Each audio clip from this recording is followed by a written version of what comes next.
तू बिना कपड़ों के नहा रही है तो तुझे शर्म नहीं आ रही है, और कपड़े पहनकर नहाने में शर्म आएगी। सामने परियां नहा रही हैं। विमलेश बाबू, ये लड़की कौन है जिसने स्विमिंग कॉस्ट्यूम पहना हुआ है? अरे शर्मा जी की बहू है, शहर की छोरी है। क्या बात है, आज हम इसका ही वीडियो बनाएंगे। गांव का तालाब विद शहरी तड़का।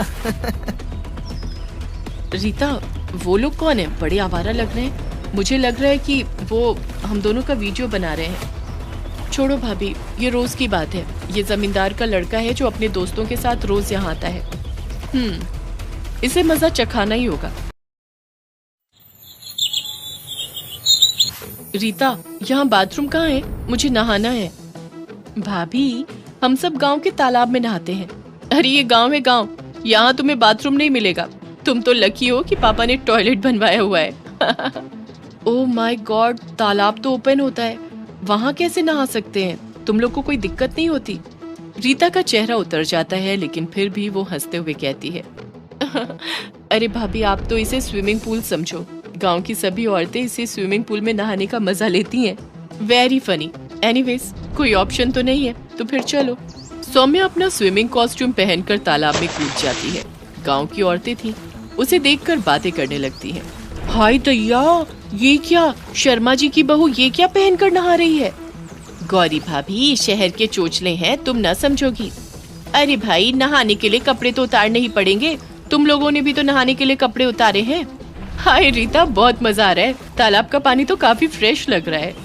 मुझे भी नहाना है भाभी, मैं भी आती हूँ। रीता नहाने की तैयारी करने लगती है और बाकी गांव की औरतों की तरह अपने शरीर पर एक कपड़ा बांध देती है। ये क्या, तेरे पास स्विमिंग कॉस्ट्यूम नहीं है? मेरे बैग में एक और कॉस्ट्यूम रखा है, तू उसे पहनकर आजा। छी छी, मैं ये नहीं पहन सकती भाभी, मुझे तो बड़ी शर्म आएगी। कमाल है, तू बिना कपड़ों के नहा रही है तो तुझे शर्म नहीं आ रही है, और कपड़े पहनकर नहाने में शर्म आएगी। वाह वाह, तुम गांव वाले। ओके। जमींदार साहब का लड़का अपने दोस्तों के साथ बैठा हुआ गांव में नहाती हुई औरतों को देख रहा था। क्या बात है, लगता है हम लोग परिवेश में पहुंच गए। सामने परियां नहा रही हैं। विमलेश बाबू, ये लड़की कौन है जिसने स्विमिंग कॉस्ट्यूम पहना हुआ है? अरे शर्मा जी की बहू है, शहर की छोरी है। क्या बात है, आज हम इसका ही वीडियो बनाएंगे। गांव का तालाब विद शहरी तड़का। रीता, वो लोग कौन है? बड़े आवारा लग रहे हैं। मुझे लग रहा है कि वो हम दोनों का वीडियो बना रहे हैं। छोड़ो भाभी, ये रोज की बात है। ये जमींदार का लड़का है जो अपने दोस्तों के साथ रोज यहाँ आता है। इसे मजा चखाना ही होगा। कल इसका नशा उतार लूंगी। अगले दिन सभी औरतें फिर नहाने के लिए तालाब पर जाती हैं। विमलेश पहले से ही अपने दोस्तों के साथ वहाँ बैठा हुआ था। मिस्टर, ये औरतों के नहाने की जगह है, यहाँ पर आपका कोई काम नहीं है। अरे भाभी जी, आप आराम से नहाइए, हम तो आपकी रखवाली के लिए यहाँ बैठे हैं, आपके लक्ष्मण। चलो भाभी, चलते हैं, बेकार में किसी के मुंह मत लगो। देखिए कितनी समझदार है आपकी ननद। जानती है अगर इसने मुंह खोला तो आप सबके वीडियो यूट्यूब पर वायरल हो जाएंगे। रीता सौम्या को खींचती हुई वहाँ से ले जाती है। भाभी, ये लोग बहुत खतरनाक हैं, इनसे मत उलझिए। आभा भाभी ने इनसे उलझने की हिम्मत की थी तो इन्होंने उनको बर्बाद कर दिया। मुझे सच सच बता, क्या हुआ था? तू इतनी डरी हुई क्यों है? कोई ना कोई बात जरूर है। भाभी, हम गांव की औरतें जब भी यहाँ पर नहाने आते तो ये विमलेश और उसके दोस्त तरह तरह के भद्दे मजाक करते। आभा भाभी ने इसकी शिकायत मुखिया जी से कर दी। मुखिया जी, हम गांव की बहू बेटियां हैं। जमींदार साहब का बेटा महिलाओं के नहाने के तालाब के पास बैठकर भद्दे मजाक करता है। हमारा नहाना मुश्किल हो गया है। मुखिया जी ने पंचायत रखी, लेकिन अगले दिन जब मैं अपनी सहेलियों के साथ तालाब पर नहाने आई तो उन्होंने हम सबके कपड़े छुपा दिए।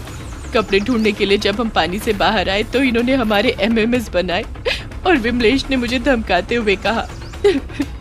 देख रीता, कल पंचायत में जब मुखिया जी पूछेंगे कि तुम लोगों को हम लोगों के औरतों के नहाने के तालाब के पास बैठने में कोई परेशानी नहीं है तो ना कह देना, वरना ये सारे वीडियोस वायरल कर दूंगा। कहीं मुंह दिखाने लायक नहीं रहेगी।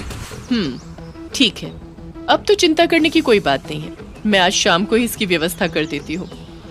शाम को सौम्या अकेले ही नहाने आती है और तालाब में नहाने लगती है। ये देखकर विमलेश उसके पास आता है और कहता है, अरे भाभी जी, आप तो बिल्कुल जल परी लग रही हैं। अगर बुरा ना माने तो आपकी एक तस्वीर खींच लूं। क्यों नहीं देवर जी, मुझे तो आप पहले दिन से ही बहुत अच्छे लगते हैं, लेकिन मेरी भी एक शर्त है। आपको भी मेरा स्विमिंग सूट पहनना होगा फिर मिलकर स्विमिंग करते हैं। ये क्या, मैं भला स्विमिंग कॉस्ट्यूम कैसे पहन सकता हूँ? सोच लीजिए, कोई जबरदस्ती नहीं है। आप भी क्या याद रखेंगी, लाइए पहन लेता हूँ। विमलेश सौम्या का दिया हुआ स्विमिंग सूट पहनकर तालाब में आ जाता है और उसके तालाब में आते ही रीता उसके कपड़े लेकर छुपा देती है और उसकी सहेलियां उसके वीडियो बनाने लगती हैं। ये क्या बदतमीजी है, मुझसे पंगा लेना बहुत महंगा पड़ेगा। विमलेश भैया, औरतों का स्विमिंग सूट पहनकर आप बहुत अच्छे लग रहे हो। अब ये फोटो तो हम भी वायरल करेंगे। तू अपनी मौत को दावत दे रही है रीता। तू जानती नहीं मैं कौन हूँ और क्या कर सकता हूँ। गांव की औरतें मुखिया जी के साथ बाहर निकल आती हैं। क्या हुआ विमलेश बाबू, आप तो शर्म से गड़े जा रहे हैं। चलिए ना, मेरी फोटो लीजिए और एमएमएस नहीं बनाएंगे। रीता, जरा यहाँ विमलेश बाबू को एमएमएस बनाने में मदद तो कर। रीता तालाब के किनारे रखा विमलेश का फोन उठाकर सबको उसके बनाए हुए एमएमएस और गांव की औरतों की नहाते हुए खींची गई फोटोज दिखाती है। बताओ विमलेश, तुम्हें क्या सजा दी जाए? मुखिया जी, इसकी सजा ये है कि आज सबके सामने अपनी माँ का इसे एमएमएस बनाना होगा। तब जाकर भैया को समझ में आएगा कि सबकी माँ बेटी एक बराबर होती है। मैं बहुत शर्मिंदा हूँ, आप सब मुझे माफ कर दीजिए। आज के बाद मुझसे ऐसी कोई गलती नहीं होगी। मैं अपने फोन से खींची गई सारी फोटोज हमेशा हमेशा के लिए मिटा देता हूँ। सभी लोग जोर जोर से तालियां बजाने लगते हैं और सौम्या को कंधे पर उठा लेते हैं। ओह माय गॉड, मुझे कम से कम कपड़े तो पहन लेने दो, वरना माँ और पिताजी घर में भी नहीं घुसने देंगे। सब लोग हंसने लगते हैं और उसके बाद गांव की औरतों के नहाने में कभी कोई बाधा नहीं पड़ती। श्यामलाल जी ने पांचों बेटों की शादी एक ही दिन करी थी। घर में रिश्तेदारों का मेला लगा हुआ था, लेकिन सुबह 5 बजे ही तभी श्यामलाल जी की बीवी, अरे सुनते हो, घर में हाहाकार मचा है और तुम यहाँ सो रहे हो। अरे धीरे बोल भाग्यवान, आखिर हुआ क्या? पांचों बहुओं को एक साथ ही बाथरूम जाना है और घर में एक ही बाथरूम है। जरा आंगन का नजारा अपनी आँखों से देखो। आंगन में बाथरूम के आगे तीनों बहुएं छोटे छोटे कपड़ों में तो गांव वाली देसी बहुएं घूंघट काढ़े लाइन लगाकर खड़ी थी। My god, I can't wait माँ जी। अरे बहू धीरे बोल, तू जीन्स पहन के ही नीचे आ गई। घर रिश्तेदारों से भरा है, सब्र कर। माँ जी, मैंने तो शॉर्ट्स पहन लिए हैं। आई हेट कि मेरे कपड़ों में कोई भी चीज टच हो जाए वॉशरूम की। उफ, यू आर राइट, मैंने भी शॉर्ट स्कर्ट पहना है। सौम्या, मुझे भी लॉन्ग ड्रेस में वॉशरूम जाना पसंद नहीं। हे भगवान, कलयुग, आप तीनों की ही तो टांगे दिख रही है, अभी तू मुंह दिखाई भी ना हुई। भैया, मैंने तो अपनी साड़ी ना उतारी। अरे अम्मा जी, आखिर गुसल खाने में है कौन? मैं तो लोटा लेकर बाहर ही बैठ जाती हूँ। छी छी, डिस्कस्टिंग, ये गांव के लोग। अरे मेरा मुंह ना खुलवाना दीदी, गांव की तो हूँ, पर ये नेकर पहन के तो सास के आगे नहीं घूमती। अरे तो इसमें बुरा क्या है? साड़ी पहन के बड़ी सफाई से रह पाओगी क्या? मम्मा, मैं वेट नहीं कर सकती, आप दरवाजा खुलवाइए ना। अरे माँ जी, इस तरह लाइन लगा के कब तक खड़े रहेंगे? अरे हाँ हाँ, बस अभी खुलवाती हूँ। कौन है भाई? जरा जल्दी बाहर आओ, नई बहुओं को जाना है। अंदर से ताऊजी की आवाज आती है। अरे सुधा, ये मैं हूँ तेरा जेठ। कल खाना ज्यादा खा लिया तो थोड़ी बदहजमी हो गई। जरा बहुओं से कह दे पर्दा कर ले, मैं आ रहा हूँ। What? पर्दा? मेरे पेट में दर्द हो रहा है। अचानक सावित्री की गैस पास हो जाती है, सभी बदबू से नाक बंद कर लेते हैं। ओह माय गॉड, इस तरफ हार्ट कौन करता है? बदबू से नाक सड़ गई। अरे नखरे तो देखो, पेट से हवा निकलेगी तो बदबू ही आएगी। तेरे पेट से गुलाब का इत्र निकलता है क्या? तभी ताऊजी धोती बांधते हुए बाथरूम से बाहर निकलते हैं और नई बहुओं को शॉर्ट स्कर्ट फ्रॉक में देखकर खुद ही अपनी धोती से अपना मुंह छुपाकर वहां से चले जाते हैं। हे भगवान, ये कैसा पाप कराया। अरे ये श्यामलाल ऐसी बहुएं घर में ले आया, अब तो खैर इसी में है कि अपना ही मुंह छुपा लो। शीना बाथरूम में घुसती है। डिस्गस्टिंग गॉड, ताऊजी ठीक से पानी डाल के भी नहीं गए। इट्स स्टिंकिंग, कितनी गंदी बदबू है। दीदी जल्दी आ जाओ, हम रोक ना पाएंगे ज्यादा देर। ओके जाओ जाओ, मेरा हो गया। सावित्री भी बाहर आ जाती है और सोम्या अंदर जाती है। कुछ ही देर में उसके चिल्लाने की आवाज आती है। अरे मम्मी जी जल्दी अंदर आइए, मुझे बचाइए। इंडियन स्टाइल सीट पर बैलेंस नहीं बन पाया, मैं गिर गई हूँ। हे भगवान, ये किन कर्मों का फल है। 6 बजने वाले हैं, अभी सारे रिश्तेदार जाग जाएंगे। अंदर जाके वो सौम्या की उठने में मदद करती है और नीला उसका हाथ पकड़कर किसी तरह इंडियन सीट पर बैठती है। सॉरी सासू जी, हम तीनों सौम्या, मैं और नीला शहर में रहते हैं, इसलिए इंडियन सीट पर बैलेंस नहीं हो पाता। कोई बात नहीं बहू, पहला दिन है, बस अब तुम पांचों नहा धोकर तैयार हो जाना, मुंह दिखाई की रस्म होगी। किसी तरह वॉशरूम से निपट अब नहाने की बारी आती है। बहुओं, एक ही वॉशरूम है, तुम तीनों एक साथ ही नहा लो, वरना सब रिश्तेदार जाग जाएंगे तो बाथरूम खाली नहीं मिलेगा। ओके सासू माँ, मैं अभी अपना शैम्पू लेके आती हूँ, मुझे स्क्रब करना है। मैं तो बॉडी पॉलिशर लाई हूँ। अरे हम तो भैया मुल्तानी मिट्टी में हल्दी मिला के नहाते हैं। मैं इतना सब नहीं करती, पानी में 2 बूंद गोमूत्र बस हो गया काम। इतना सामान लेकर जाने से अच्छा है सामान एक प्लेट में निकाल लो और मिलकर नहाना, बाल्टी में पानी रखा है। सब बहुएं अपना अपना सामान लेके बाथरूम में घुस जाती है। मैथिली बाल्टी में गोमूत्र मिलाने चलती है, तभी सावित्री कहती है, दीदी जरा मेरे पीठ पर ये मुल्तानी मिट्टी और हल्दी तो लगा देना।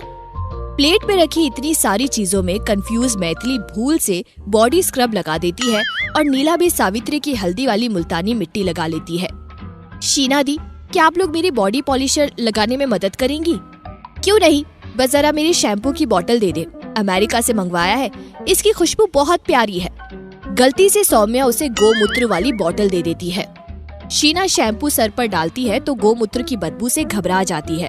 उसके हाथ से बोतल छूट के बाल्टी में गिर जाती है। ओह, ये कैसी बदबू है, मेरे पूरे शरीर में बदबू आ रही है। छी छी, ये मैं सहन नहीं कर सकती। अरे हाय धैया मैथिली दीदी, मेरे पीठ पर आपने क्या लगा दिया है? लगता है पूरी पीठ छिल गई है। ओह गॉड, ये क्या है येलो येलो, मेरी पूरी बॉडी पर लग गया, ये क्या है? It's looking like potty.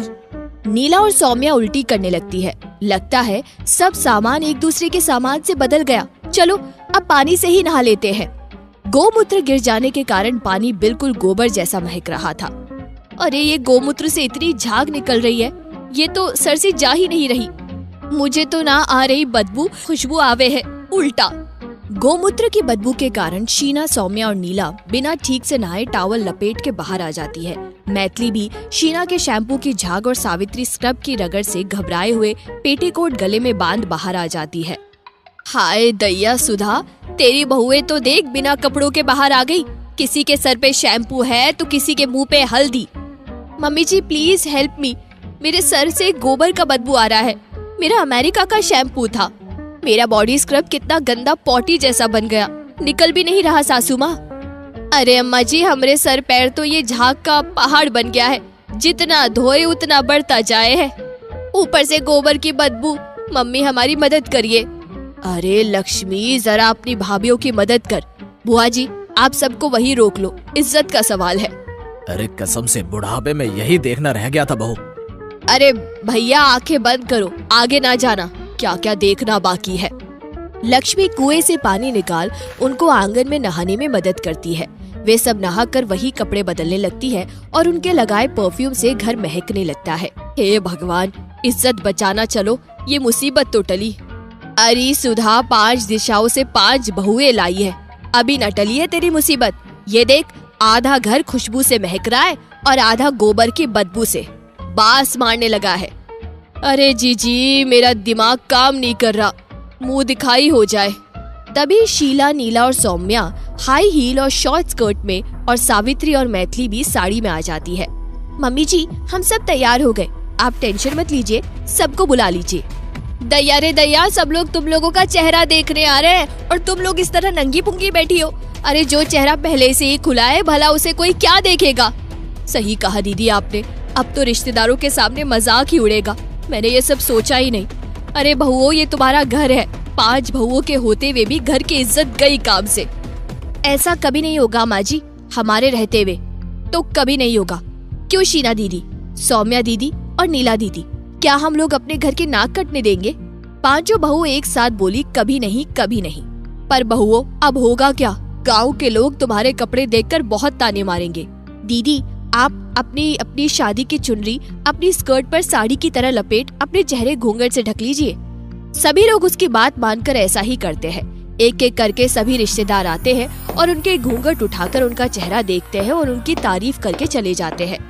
तुम 5 ने तो घर की इज्जत रखी, असली बहू वही होती है जो वक्त पड़ने पर मिलकर एक दूसरे का साथ देती है और घर की इज्जत बचाती है।